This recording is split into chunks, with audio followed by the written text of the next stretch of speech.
Now, from your community, local news that matters. This is NBC6 News at 10.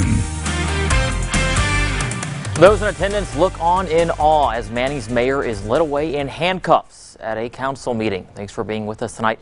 I'm Brad Cesak. NBC6's Dominic Dillon spent the day in Manning and spoke with the mayor, who says there is much more to this story. It's our top story tonight. I was just sort of stunned. Wasn't expecting to be. I've never been arrested before. Mayor Kenneth Freeman of Manning, Louisiana, was walked out of Thursday's special council meeting in handcuffs. This happened after the council decided to give citizens the option to either have the police chief appointed by council.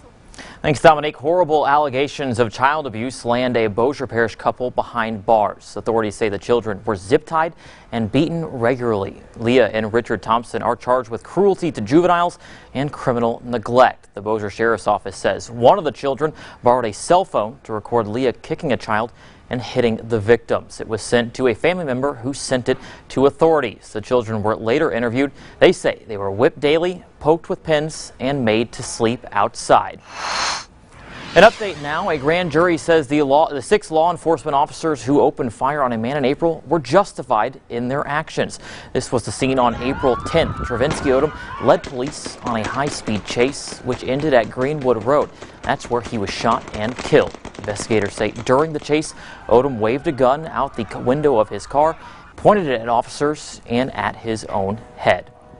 A Shreveport man is behind bars accused of sex crimes dating back to the 1970s and 80s. 54-year-old Herbert Nezat Jr. was arrested by St. Landry Parish deputies in early May. 2 victims told deputies the alleged crimes happened when they were both under the age of 13, while Nezat was over 18. He admitted to sexually assaulting the 2 victims as well as several juveniles. Nezat bonded out on May 20th, but earlier this month another victim came forward and he was arrested again, this time for aggravated incest.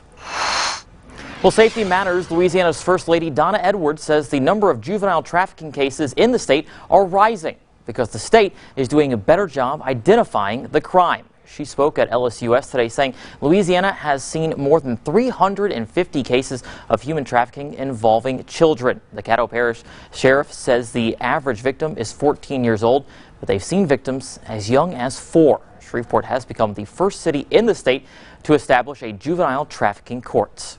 We formed this court to kind of put our arms around our children and to make sure that they're not being criminalized for matters that are beyond their control. We as a state are doing a better job in identifying them as not just a juvenile delinquent, but actually a victim, really a spotlight for the whole country.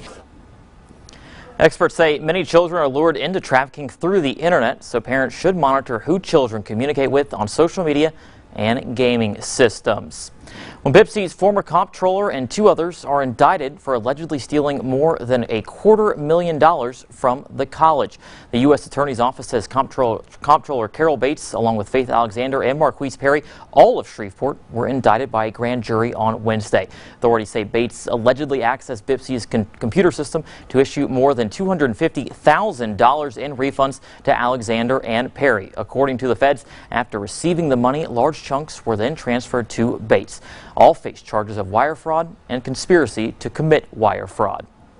Authorities in Bossier say a mother turned in her son who was wanted for a string of car burglaries. According to the Bossier Sheriff's Office, 18-year-old Mason Belk of Shreveport is allegedly responsible for 6 burglaries and the theft of a handgun. They say he took money, electronics, tools, and the gun from unlocked vehicles in the Cypress Bend neighborhood in April. Detectives say video obtained from Snapchat shows Belk with the stolen gun. A search is currently underway for a second suspect involved in the crimes. Well, continuing coverage now. The cleanup is ongoing after Wednesday's storms caused plenty of damage and power outages across Shreveport. Debris is scattered across Pines Road, Glendale Drive, and in the MLK community. The strong thunderstorms rolled across Shreveport after 6 p.m. with wind gusts up to 60 miles per hour. Power crews spent today restoring power. Louisiana Cajun Navy was out lending a hand. The gentleman and the lady around the corner, they were like, you just showed up and you asked if you could clean this stuff up for free, you know. But it's not free. We have people that are backing us, that support us. Bryant says he is planning to launch a new way for volunteers to assist with storm recovery. Well, coming up, after a high-speed chase in South Louisiana, a suspect jumps from a moving car into traffic. And the awesome power of Mother Nature is once again caught on camera. Jesse?